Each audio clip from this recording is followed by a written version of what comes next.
Yuno. Technically, he's like the only one of like kind of the main trio-ish that's, Asta, Noelle, and Yuno, whose father we've actually met, or biological father. We've met kind of him and Asta's father in the form of, the father at the church, but, in regards to a foster father. But he's the only one who's like actual biological father we've interacted with in the story. Hi, Brenda. Yeah, you. Hi. He's like, hey, flop. But yeah, we've met his father. He's a king. Well, he was a king. He was nice as far as we could tell. But I'll get to him in a minute, or in a couple of minutes.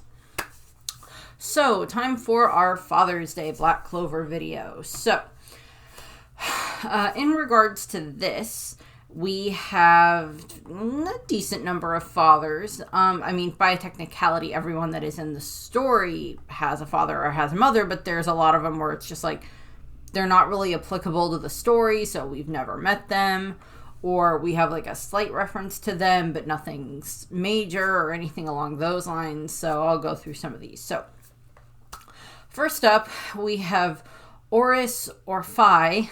I probably just completely butchered his name. He's the pastor at the church in Hajj Village. He is Asta and Yuno and Rekka and Nash and Aruru and Holo's foster father at the church. And he has raised probably all of them since they were babies. We know he's at least raised Asta and Yuno since they were babies. He adores all of them. He's always been very supportive of them. Yeah, he was a little bit doubtful in regards to, Asta trying to become a magic knight, but he's very proud of him and everything in regards to what he's managed, to what he's accomplished, and what Yuno has accomplished, and everything along those lines. We see how much he cares for all of the children and how much the children all care for him. We also see this very, very obviously during the arc where Hajj Village is attacked by people from the Spade King. Wait, was that during the Spade Kingdom, or was that during the Elf War? One of the two. He got poisoned, and Asta had to heal him using his, anti-magic sword and everything like that. So, I don't know if we know his current location. I'm assuming he's probably either at the church with the rest of the children. The sister is not there at the moment. She's recovering from being possessed. But, so she's hopefully doing better.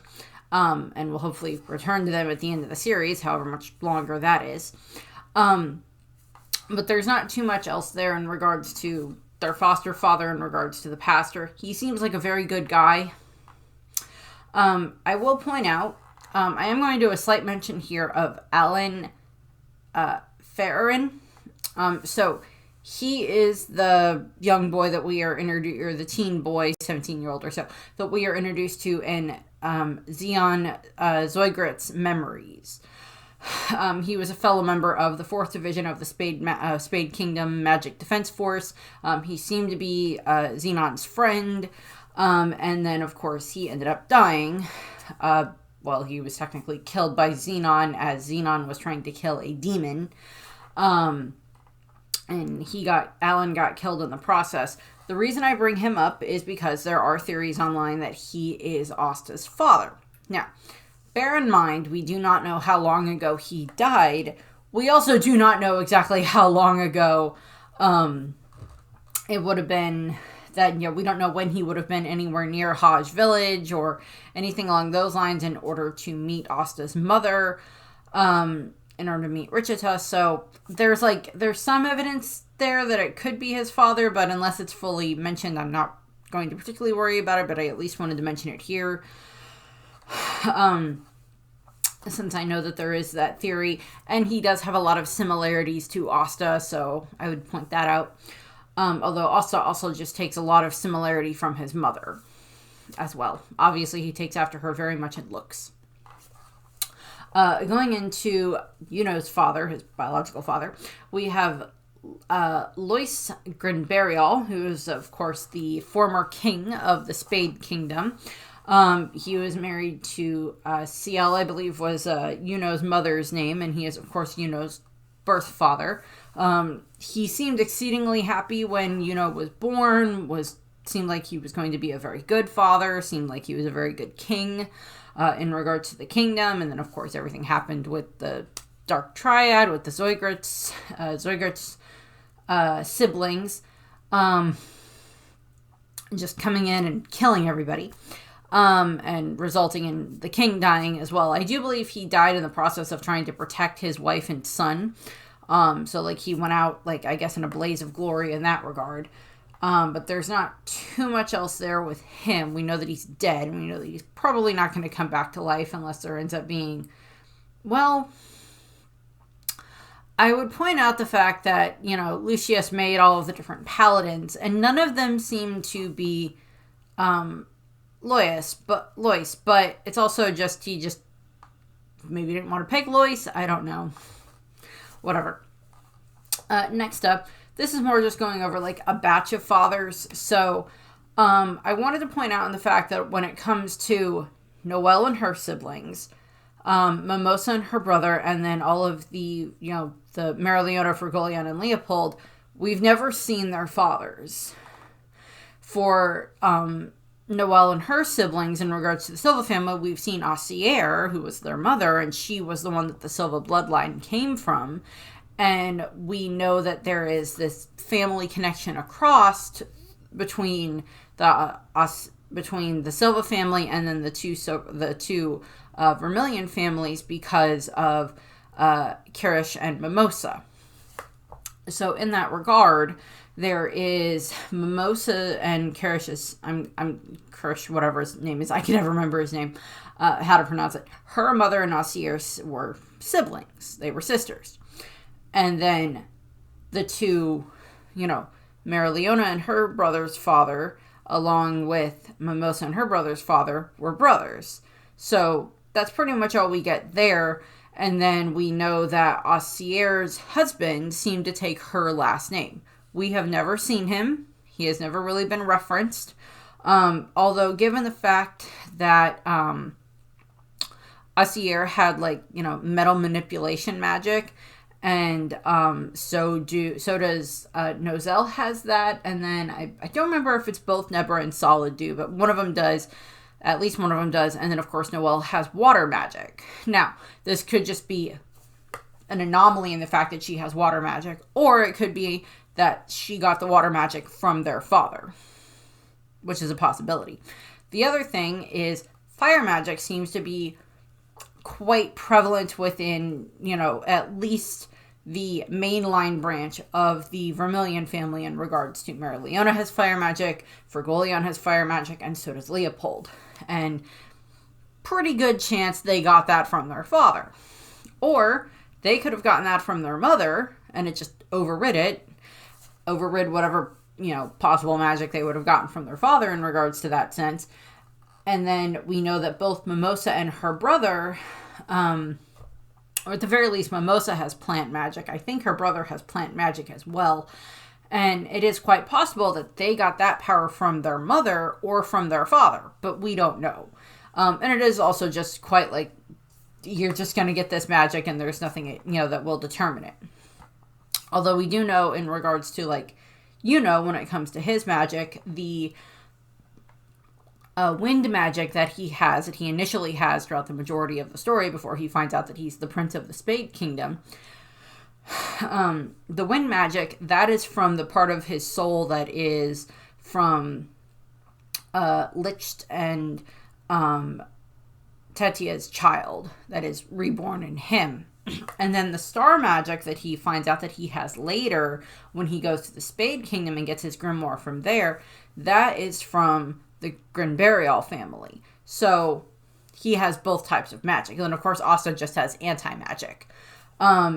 But it's it's never specifically stated one way or the other exactly how magic is passed down, or if it's just, oh, you just have this type of magic and it's just part of what you get. It's not based around anything. Although if you look at Fenrir and Vengeance, or not Vengeance, brother's name, Fenrir and Longris, they have semi-similar magics in the fact that they're both a manipulation of like space and portals, but they're like on different scales. So, or, you know, finite of what they can do. So we don't know that much about, you know, the Silva Father or the Vermilion Fathers in that regard, but I at least wanted to point them out since we at least have like that family tree to work from. Moving on, as I mentioned, we have the Leodor, I don't know. He is Fenrir and Longros's father. And we know that, you know, he seemed to be somewhat proud of Fenrir when Fenrir was younger, but then after Longros was born and Longros started to show this amazing amount of power in regards to his magical ability, plus the fact that, you know, Fenrir's mother had died, and, you know, Longros's mother, you know, was now, you know, the lady of the house and everything like that. She had a lot more influence. And her, you know, Longros's father, Fenrir and Longros's father, was just like, yeah, I'm going to go with Longros instead because he seems to be the better heir in this regard. It's like, you're an idiot. So there's that whole fun bit there. We've really only seen him a little bit, and that's in the flashbacks with Fenrir and Longros, and then in, during the Elf War arc when, you know, when Longros's parents and such are pulled in front of the king, because like your son resulted in blah blah blah blah blah attacking the rest of the Golden Dawn and everything like that. What is going on here? There's like, we have no idea. And then Longros shows up being possessed by the elf. Don't ask me which elf, I don't remember. But just like shows up and is just like, ha ha ha ha, I'm gonna destroy you all. I'm here to destroy the king. Blah blah blah blah. The father is just there. He doesn't really end up doing anything. We don't see him ever demonstrate any type of power. So, I don't know. Not much there. Next up, into a father that we do actually see that A, does very much care about his children, and B, is actually trying to use his power for a very good thing. We have Nathan Agrippa, who is, of course, the father of Gordon and Roxanne Agrippa. We are introduced to him, you know, when Gordon goes back home and he takes Asta with him, and I don't remember, I want to say Noelle is there as well, but I don't remember. Or maybe at least Fenrir may have been there. It was like Asta and someone else, I don't remember, but they're there to talk to, you know, Gordon's father. We're there to talk to Nathan. Also, I have a cousin named Nathan, so that's just a little fun there. Where they're like there to talk to him because he's like, well, my father studies curse magic. My family has always been into curse magic, and it's always been creepy and everything like that. And of course, we know that Gordon has like poison magic. That's what his power is based off of, is poison. And of course, Gordon has poison magic, and his father has like curse, not necessarily curse breaking magic, but he has the ability to study curses. And that's what he's been doing for the last several years, even, you know, ever since Gordon left, even to a degree before then, of being like, hey, I'm going to study this stuff so that way I can try to find a way to make cures for it and everything. And if I can find a way to make cures for these curses, then maybe people will stop being so afraid of us as they've been in the past. And it will mean that, you know, that my son isn't ashamed of the family anymore, that my daughter isn't mistreated by the other children in the village or in the town or whatever. And, you know, we see that he's, you know, been studying it for a while, and then he's the one that reveals to them that there's like, you know, this much bigger curse over in the Heart Kingdom, and that's why they go to the Heart Kingdom in the first place and end up going and meeting Lola Pechka. And all of that stuff. But we do also see that, you know, during the time frame when everybody else is like studying and getting stronger and everything like that, Gordon goes back home and he's talking with his father and is training so much there and is, you know, studying and everything like that. And that's a very nice thing to see. And it means that like Gordon and his father and his family are like kind of mending that relationship that maybe got strained because Gordon just, I don't know if ashamed is the correct word. He just felt very wary of his family because he wasn't sure if they were good just because of like the perception that they gave off. But, you know, so we get that. Next up, we have Zara Ideale. I can talk. Zara Ideale, who is the father of the course of Zora Ideale. And of course, Zora is a member of the Black Bulls. Zara had been a member of the Purple Orcas, or the Purple Orcs, whatever they were, was a member of them. And he had been, I believe he was supposed to be like the first common-born magic knight. And he, had worked really, really hard, went through the testing multiple times to try to get, get his position, was eventually earned his position within the Magic Knights. But because of the fact that he was common-born, the majority of the Magic Knights just, discriminated against him anyway, wouldn't give him backup on missions, didn't care, blah, blah, blah, blah. We know that that was not entirely the full truth, or at least not for everybody, because we know that Julius did befriend him, and that the two of them were friends, and they had fought alongside each other at one point in time. And that when Zara died while on a mission, I'm blanking on if he just died on the mission because nobody gave him backup while they were out, or if just some of the Purple Orcs were just like, nah, we're just going to get rid of him now.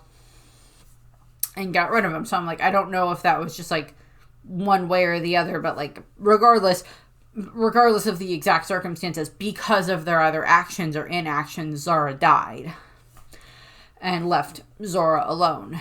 And, Julius was one of the few that actually went to the grave with respect and everything. And then he ended up watching over Zora as like he grew up and eventually became, member of the Magic Knights, member of the Black Bulls, everything that happened during like the little tournament arc that they did. So we get some of that. We know that Zara loved his son very, very much. Loved Zora, had come up with, the little, Zora the Magnificent or whatever, the little doll that he gave Zora so that way he could have that as like this like reminder of him and everything like that for like, to keep going. And we know that Zora takes a lot of pride in his father. He was very proud of his father. And that's why like Zora kind of goes off and does a little bit of, revenge spree on some of the Purple Orcas who were the ones that, either in their inaction resulted in his father's death because they didn't care or were purposely responsible for it in the process. Also, they were ones who were being very, very, very corrupt in regards to kind of like who they would protect and who they wouldn't protect. So kind of like a mafia racket or something like that. So it was some things like that. Next up, to kind of finish up the Black Bulls, we do know that, obviously Yami had a father, and that was the clan leader of the Yami clan.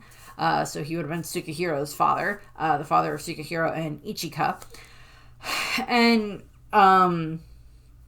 we don't know that much about him. All we know is that he was very cruel to both of his children, and that when Ichika was very young, he like force fed her this kind of steroid medicine type thing, drug, and she ended up going crazy because of the drug and resulted in killing all of their clan except for Yami. And then of course when she snaps out of it, she thinks that Yami is the one that did it in the first place, mostly because he doesn't want her living with that guilt. So he tells her it was him. He takes the blame, and then that's why kind of like he ends up going off, but like takes her so she can be raised by his friend or be taken care of by his friend, and becomes very strong on her own. But Yami and Ichika's father does not seem like he was a good man by any stretch of the imagination, and he's dead now, so there's not really too much else there. But I at least wanted to point him out since we learned about him while Asta was off in the Hano country. Next up, we have Gifso, who is, I did a whole video about him already, but he's the guy that's like the head priest of like the seabed temple. down in the deep magical area in the ocean and everything like that. He's the head priest there. And his son is Geo, who is one of the other, like, junior priests or whatever. And they seem to get along very well. They seem to care about each other. Not too much else I can say there. Gifso is very worried when his son gets attacked. When the Eye of the Midnight Sun show up and his son gets very badly injured. And then we also have Geo in regards to Kiyoto and Kohono. And again, he seems to be a very good father to them. He's very encouraging to them. We get nothing else here. They're worried when their father gets hurt. He tries to protect them. He's been encouraging of their dreams since they were kids. We don't really have too much else there. He doesn't pop up that often. Next up, we have Licht. And Licht is here because we know that Tetia was pregnant when she died. And that, I guess via weird elf rules of magic, we know that one of the souls of their children, of one of their child, was reincarnated reborn inside of Yuno. And so there's that connection there. That's why Yuno has, like, the elf magic boost during the elf arc. But we also see later on that when Patri and the other ones who are, like, the elves that have, like, their own separate bodies, after being reincarnated, the ones with, like, the artificial bodies, that they end up going to Elysia, which is, like, this just strong magical area that they kind of settle, and that there are two little, like, niflings there that are supposed to be, like, the twin children of Licht and Tetia, and that now they are taking care of them. So there's not too much there. Licht does, during the time frame when everything is happening after Licht has gotten his memories fully unlocked after Seker awakens them, during the battle against the weird demon with the word magic, devil with the word magic. I don't remember his name and I don't care. They all got weird names. But we know that he ends up at the end of the battle. He is, he's grateful to Yuno because he's like, thank you for allowing me to fight alongside my son. In that regard. So, he kind of got to be reunited with his son, or end up meeting his son to a degree for the first time with that. But there wasn't really anything else there. So there's that. And finally, I will point out that there is Lotus Wilmalt, who is he's the Diamond Kingdom guy that keeps, like, randomly showing up at places. He's, like, the one that they fight down, that they have to deal with down in, like, the magic dungeon that they go into, as, like, early on in the series. And then, like, he shows back up later when the Diamond Kingdom attacks the Witch's Forest. And he's just kind of like, he's like this kind of scummy-ish type of guy, but he's, like, very lazy, and he'll, like, retreat when he can, get the treasure and retreat. But he keeps talking about his daughters, so I just wanted to throw him on here because I'm like, I remember him talking about his daughters a lot, so I just wanted to make sure that I put him on here, at least in that regard. We've never seen the daughters, as far as I can tell, but there wasn't much else there. I figured I'd throw him on here because it's like, well, he gets mentioned, but there's nothing else. He's kind of a funny character, although I don't remember what happened to him. I know that, like, some of the Spade Kingdom people ended up, like, turning, or not the Spade Kingdom, well, the Spade Kingdom people, yeah, but the Diamond Kingdom people, some of them ended up turning, some of them ended up going to work for, like, the Dark Triad and everything like that, or going to work for Julius, or, well, Lucius. I don't remember what happened to Lotus. I know that he gets, like, beaten up at some point, I think, by Yami, but I don't remember off the top of my head. He's not very prevalent, and I just don't remember the last time we saw him. But I know it's been a while, I think, but I don't think he's dead, or if he is, I don't remember how he died, but I wanted to point it out. He seems to care for his daughters, I'll give him that much. But that's pretty much what we get here for, like, all of the fathers that have been, mentioned enough in Black Clover. I mean, like, yeah, there's, like, a mention of, like, by a technicality, yeah, I mean, you know, there's other fathers, we just don't ever end up really getting all that associated with them. Like, technically, like, you know, Lola Pechka has a father. We just have no idea who he is. Same thing with, like, you know, other members of the Magic Knights and everything like that, where it's just like, they're not part of the story, so it doesn't matter. They're not relevant to the story or a side story or anything like that. So it doesn't really matter. So that's what I have here for the Father's Day video for this year. So I thank you for watching, and I hope you enjoyed the video, and I hope you have a nice rest of your day. Bye!